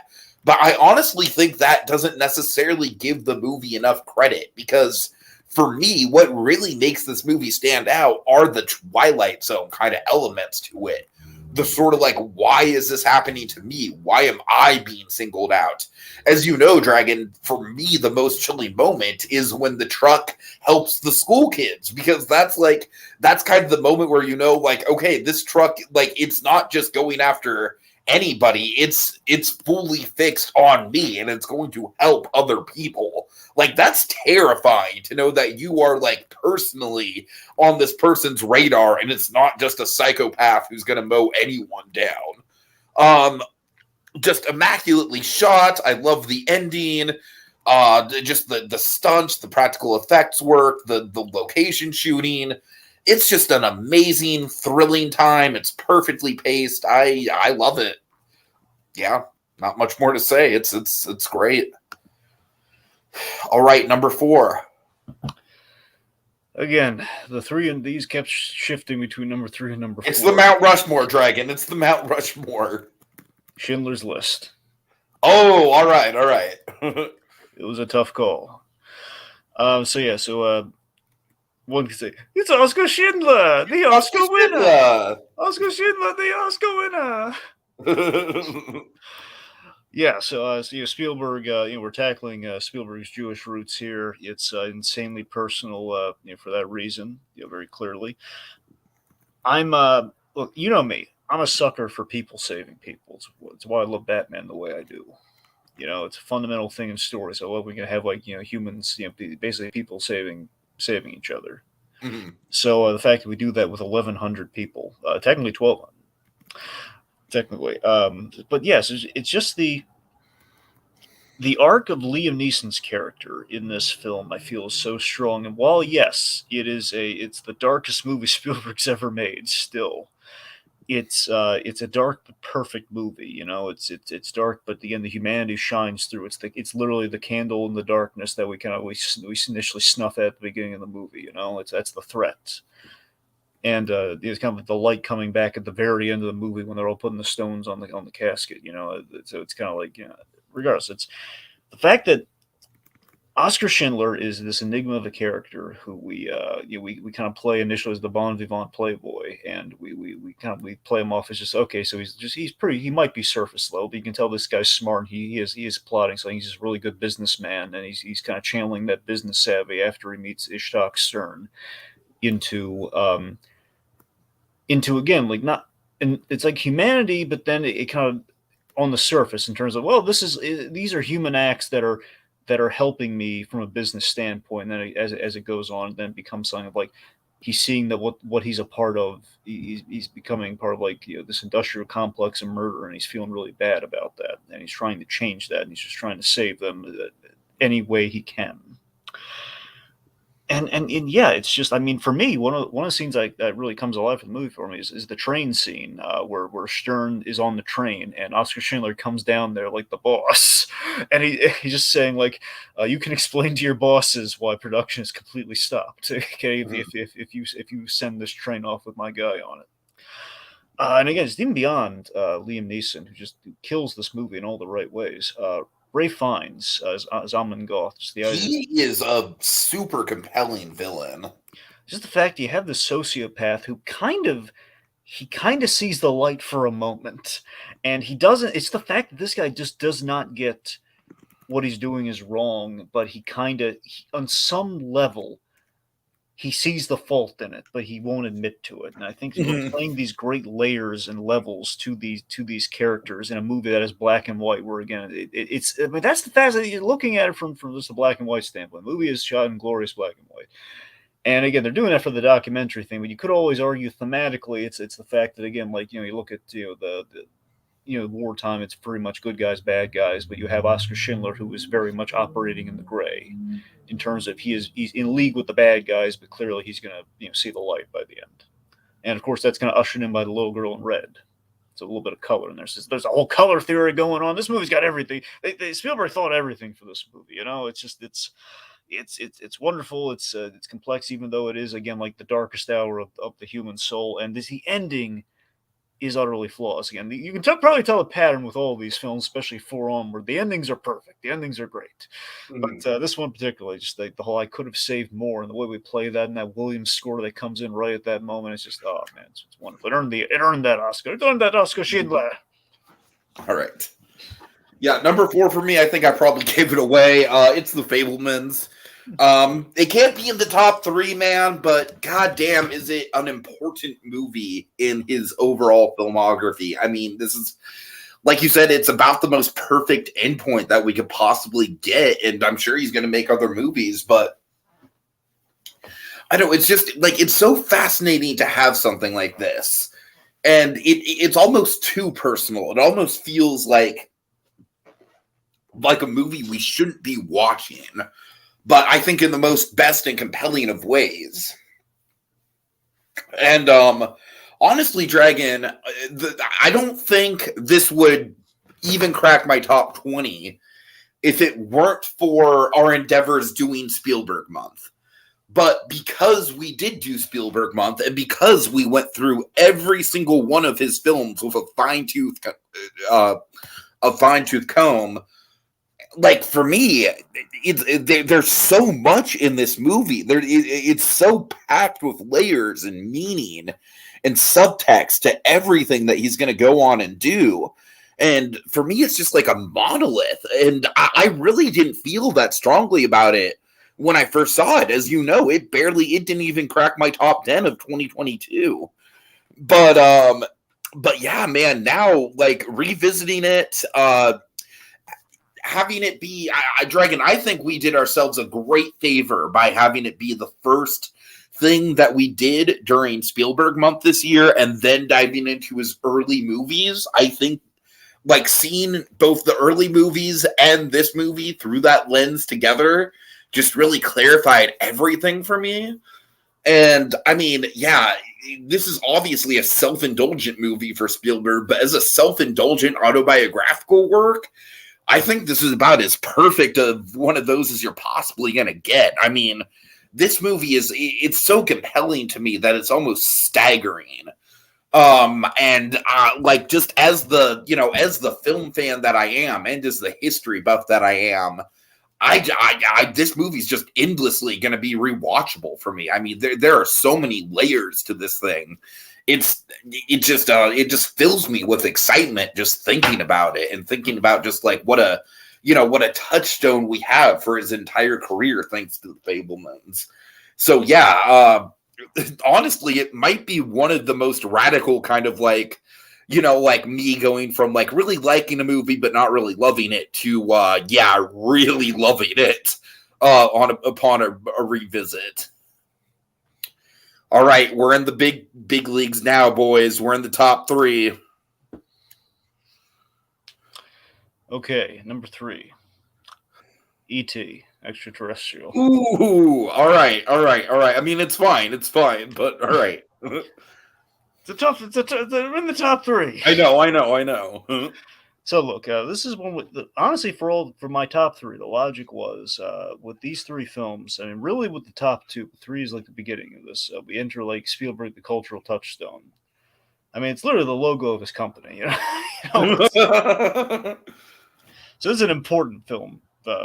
Spielberg. It's an important film, period. But we're kind of breaching into a territory where it's kind of Spielberg transcending the films. However, this one of the 3, I will say this is probably the definitive Spielberg. In terms of this film, it's a good movie and encapsulates who Spielberg is as a person and filmmaker. This movie kind of has everything you need to say about the man in one movie. So that said, I think this one might be, I mean, objectively, I could see people putting this at number 1. I could. I still will stand by my number 1 when we get there, but in terms of like people saying what is like the Spielberg movie that is like Steven Spielberg through the DNA of this thing, it's going to be E.T. Okay. So this is again Spielberg kind of like relaying his personal life via sci-fi, by a sci-fi setting. And one could say, with Spielberg, we'll look at the Fabelmans of real life. The whole like his mother took in a monkey for a laugh. E.T. is the monkey symbolically. Just the idea that again, it's like during kind of like we're inching towards divorce, or in this case, we fully have gone the divorce route, the separate route, and we need we're kind of looking for a fill in there, and the monkey is kind of like the fun conversation piece. In this case, the alien is kind of the fill in for the monkey. So it's the opposite. E.T. is interesting because it's the opposite of Jaws in that it's the creature is on full display, and he doesn't have the luxury of like hiding and obscuring it for the whole duration. You can do it for the opening scene with the little ball being thrown and everything, at least until the remake, the remaster. But yeah, it's the fact that we have this this alien designed, which is constructed primarily of like Play-Doh and chicken wire, and we're feeling so we're feeling so strongly about it. We're having this arc, and we care about this thing despite it being like made of Play-Doh chicken wire. Like if it wasn't lit right, thanks to Alan Davio, it read as like a real thing. Like we're in like the real world. I mean, E.T. just looks so cinematic in the way it's shot. Like there's almost like smoke in the screen and everything. Everything pops. It's the fact that it was shot linearly, so the kids are actually investing in this alien creature, and like this and believing that it's real, and the fact where like E.T. goes through this whole cycle of like there's the bomb, and then we kill E.T. very very emotionally scarringly, and then we save him, and then we ride our bikes across the moon, and then we say our dramatic goodbyes. It's wonderful, it's a goodbye for the history books too. The way we do that goodbye scene, it's like the goodbye. I mean, the only thing you would have tantamount to this in terms of like, if you went on the great movie ride, you better believe like towards the end you'd have this. You'd probably have like we'll always have Paris, kid. Right, yeah. But yeah, so I mean, Spielberg, this Spielberg impacting the culture irrevocably with E.T. I mean, we have the ride, for pity's sake, that already gets us emotional. It's every time you on the E.T. ride, and just like we can always suck away the rest of the world, and those lights come down. We see E.T. talking with Spielberg himself. There's just magical about this film. It's a special one. It's just it's a testament to him as a filmmaker, what he's able to capture. It's him, like, it's the family friendly movie that he did. It's the one that put him in the history books. I mean, it was like Spielberg could have rested his laurels on E.T. He could have, this after what he had done up to this point. He had like a very strong lineup. This is like him redeeming himself for 1941. This is like, forget 1941. He made E.T. No one's ever going to bring that movie up again. All right, yeah. So that's, he could have left on a high note if he wanted to take the lazy route. All right, my number 3, and like you said, Dragon, at this point, all 3 of the movies left on my list are cultural touchstones from 3 different decades. So it's really hard to rank them. I feel like the biggest Spielberg movie from the 70s, the biggest one from the 80s, the biggest one from the 90s. So I'm going to go with the earliest one. I'm going to go number 3, Jaws. Honestly, just because of just by the nature of it being his first big blockbuster, it's wonderful. Obviously, it's so atmospheric. The characters are so well fleshed out. But I don't think it's as kinetic and like pulse pounding as some of the other Spielberg blockbusters. Like, it's not like an action thrill ride all the way through. And for good reason, of course, because some of the best moments in the movie are, is the downtime. But, I don't know. I do think that there is a little bit of a slower pace to it, which it's fine. It's not taken away from the movie at all. And I will say, Dragon, when I saw this movie in 3D last year, when they re-released it in 3D, I mean, that experience alone kind of makes me tempted to put this at number 1, just because that 3D was so damn good. Like, it was arguably more immersive than the Avatar 3D. I don't know what the hell they did with that conversion, but it was amazing. It just, like, you could literally, like, smell the salt air. And I mean, what more needs to be said about this movie? I feel like the making of the movie itself is just as interesting as the actual film.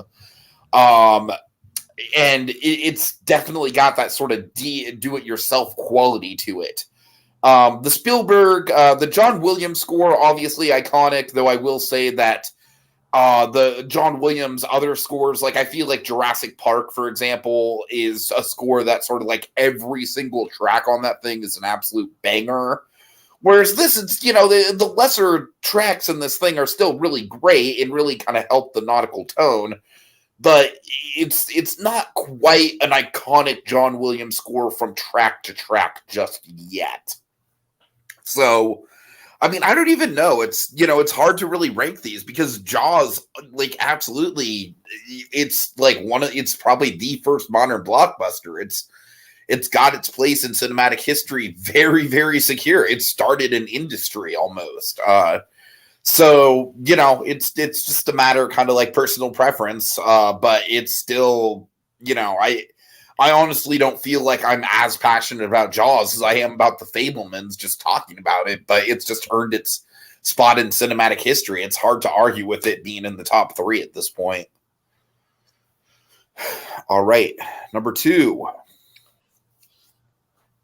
Raiders of the Lost Ark. Okay.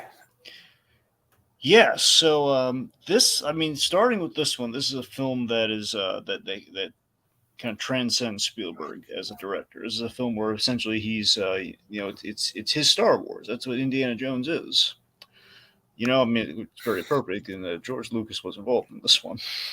I mean, for me, it's hard to look at the Indiana Jones movies as just Spielberg movies. That's kind of why they're hard to rank for me. That's the thing, because they are very, like, every time we always, like, we're always, like, factoring the Spielberg movies, we're kind of looking at them as, like, kind of more of the Spielberg like Spielberg the director, the standalone stuff. Right, and, right. Things like Indiana Jones is, like, pretty much the franchise of his thing. I know there's Jurassic Park, but then that one gets me of other directors. Jurassic Park, yeah, but that's, I mean, even he would probably say that's not his franchise. That's what I'm saying. Jurassic Park went on a different trajectory than I think anyone really anticipated. So that's Indy at least did in the very last one. It was only the last, and that was like one he was initially supposed to do, even, you know. Sure. Anyway, but yeah, so it's raised again. It's just this thing where it took off so big, it has become like essentially one of the other, with Lucasfilm, it's become like the other Star Wars property for him, and that it's this insanely good idea. Again, it's a send up it's in good company with Star Wars, and it's also a takeoff on the old movie serials. It's Harrison Ford as basically salt of the earth James Bond, getting one mess into another. There's such a rewatchability with this film, and specifically the marketplace. I love the marketplace scene where they have like just the fun John Williams score that's going on. You can tell John Williams is having a blast doing this film. He gets to do like some sweeping themes, but by the same token, you get to have like the. This is another score where it's like every track is just a banger. It's not just the main Indiana Jones march. Exactly. So it's like he has like a wide breadth of like different kind of like sequences he can play with, and just with the marketplace scene, it's just this great like action scene. You're like, Marion Duck, he's fighting everyone, and again, we have like just this great kind of like momentum that builds throughout the film. Of course, John Rhys Davies could read the phone book if he wanted to. Right. That good. It's got great action. Basically, this movie, this movie feels like? It feels, in many senses of the word, it's like Spielberg the boy. It's like that little Sammy Fableman, that kid with his train set. He's, it's, I guess, more so the Boy Scout in this case, a little graduated from. It does feel like Sammy Fableman, the Boy Scout. Yeah. So Sammy Fableman, the Boy Scout here, he's making a David Lean film, but on a budget. That's the thing. He's making like this is like the more rough and tumble Lawrence of Arabia for Steven Spielberg, because we are globetrotting. We're going to these glorious locations, but again, we're filming it as if we're. It's like this is the payoff of Spielberg making blockbusters, but from a non-commercial perspective. He's just like a bunch of guys like going on an adventure to make a movie, and just making a movie like the way he'd make it like way back when he was doing like Gunsmog, or I guess more so the war one. Mm-hmm. Yeah, so it's just it's just really refreshing. This movie was made in a very pure headspace, and just a film that Spielberg was like looking to make in terms of like just doing something exciting. And this was, I believe, this was The Rebound from 1941. He really needed this movie. This movie was there for him. Yeah. It was a fun movie, and it has stood the test of time for good reason. I mean, again, like that he could rest his laurels in the Boulder scene, even, but then he went and made E.T. So this, again, just not enough nice things about it. I mean, clearly Harrison Ford, between the two roles, the iconic roles he's been saddled with, he likes this one more, I think, for good reason. Mm-hmm. Okay, my number 2 is Jurassic Park. I honestly don't know what more needs to be said about it. As you know, Dragon, it was my first love when it came to movies. It's very much the movie that made me want to be a storyteller and made me want to. It made me fall in love with movies as an art form. It's just pure escapist entertainment from top to bottom. I love the fact that there's actually a minimal amount of dinosaurs in it, like per the screen time ratio. But when we do see the dinosaurs, it's like so impactful. The characters, I do think, are not like the best batch of Spielberg characters. But I feel like for this sort of movie that's essentially a disaster horror movie, they get the job done, and they get the job done really well. Alan Grant is essentially like a lame Indiana Jones. And I say that very, very endearingly. Like he's an everyman's Indiana Jones if Indiana Jones wasn't like a perfect specimen of masculinity. Obviously Ian Malcolm is probably like the most iconic performance from the movie. John Hammond is up there as well. Honestly, if I were to, people have been talking about like if they were to continue the Jurassic franchise, I think a John Hammond prequel would be a good route to go in. But yeah, just the fact that you have that whole sense of wonder with the theme park, and what the theme park is like, and you want to explore every area of it. And I love like the movie still all these years later, way into my cynical adult phase, still captures my childhood imagination of just like wondering what the hell this park would look like if it was actually made, and what sort of attractions did John Hammond make that are just off screen that we haven't gotten to, like the aforementioned Carousel Theater attraction. I don't know, it just sparks the imagination, and then as it gets going, the tension, it's just perfectly paced. The T-Rex pops in at just the right moment to really drive things home, right as the film's pace is starting to slow down. So yeah, it's pretty much a perfect blockbuster. Oh God. Okay, we have Oscar Schindler in the list, Dragon. Look who it is. You gotta say it. It's Oscar Schindler. It's Oscar Schindler. All right. I'm the everyman's dinosaur. Throw up the other one on screen. I want to highlight the cleverness of this. Just put it up. I better be on the list. I better be on the list. All right. And what is your number one, Dragon? So this was never in doubt. I mean, it's kind of I know it's kind of a no-brainer, but no contest. It's Jaws. Jaws has to be number one. Yeah, I mean that's totally fair. So yeah, I mean, look, Jaws is the Spielberg movie. It is so iconic. Again, this is what I mean by it transcends, because this thing has become such a staple in the culture. It is like it's like one of the original parodies, in terms of like we've seen it done to death so many times. Like literally, dun dun is in the lexicon.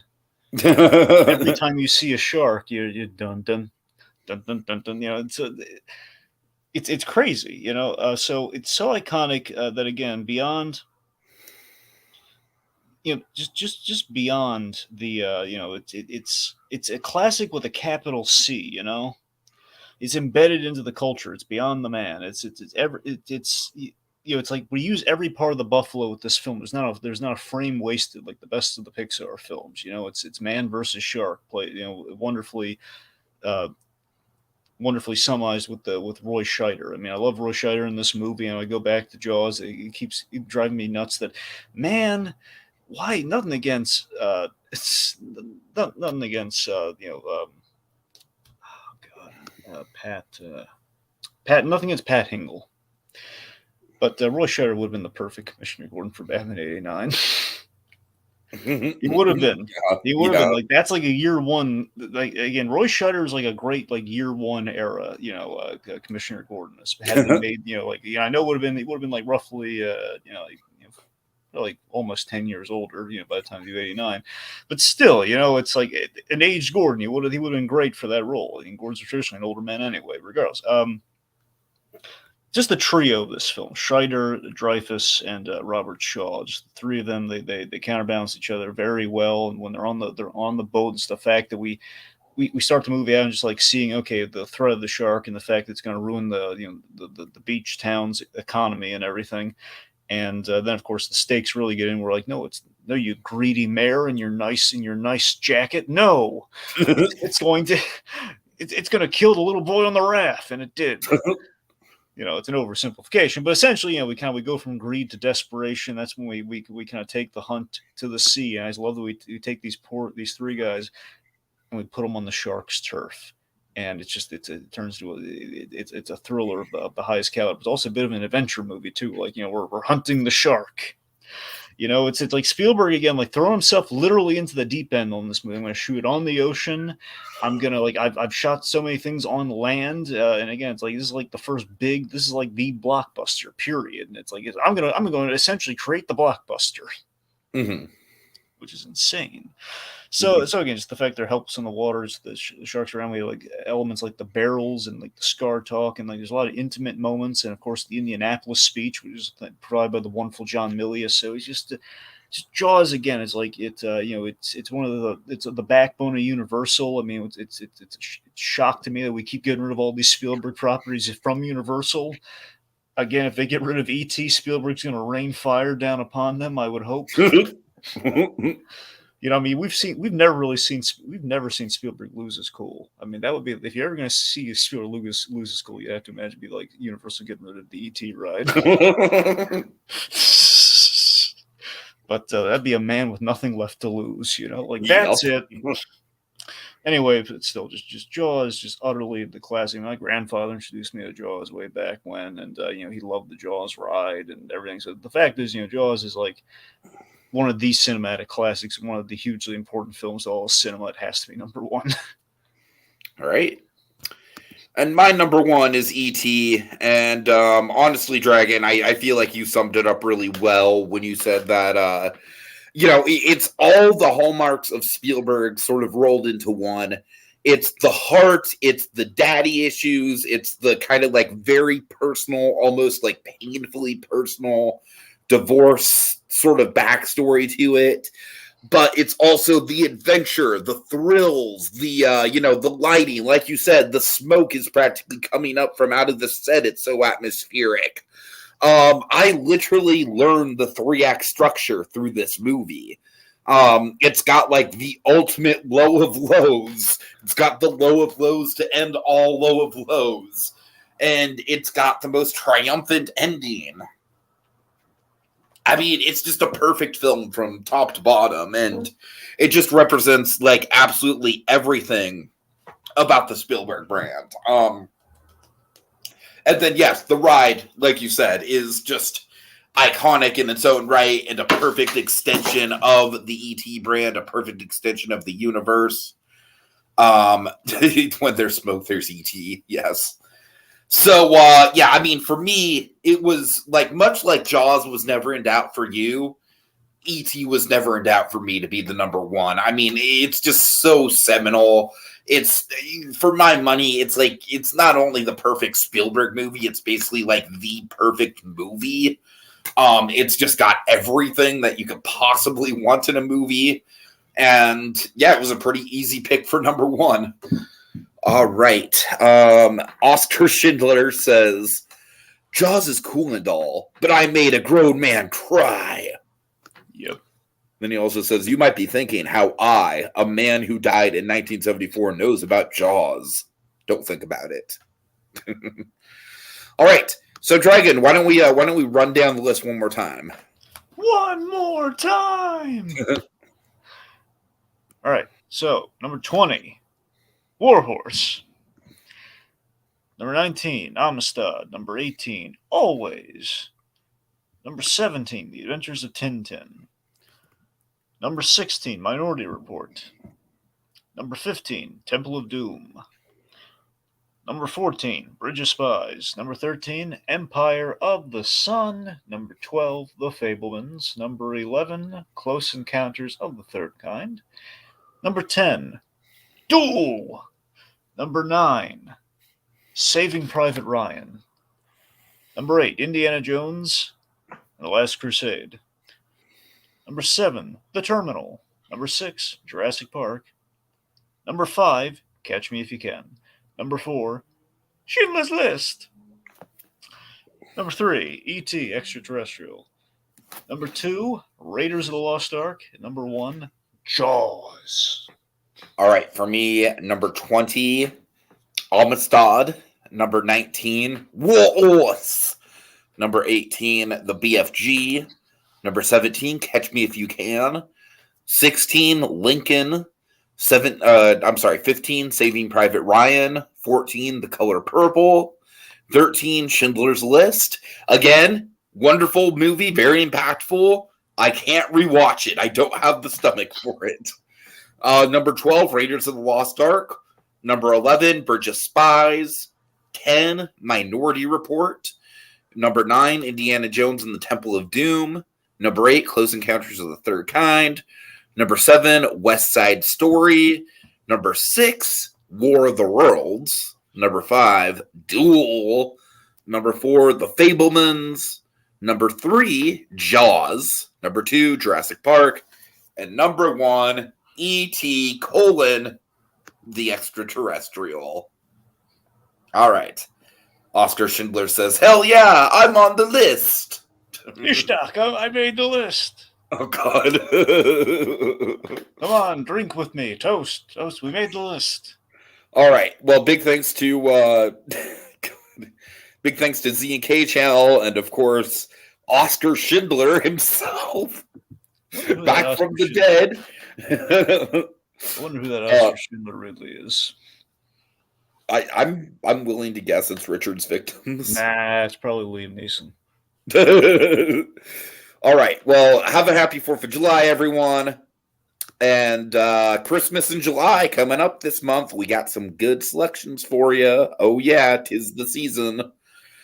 Okay. See y'all later. Yeah, Dad, you abandoned us to go live with aliens.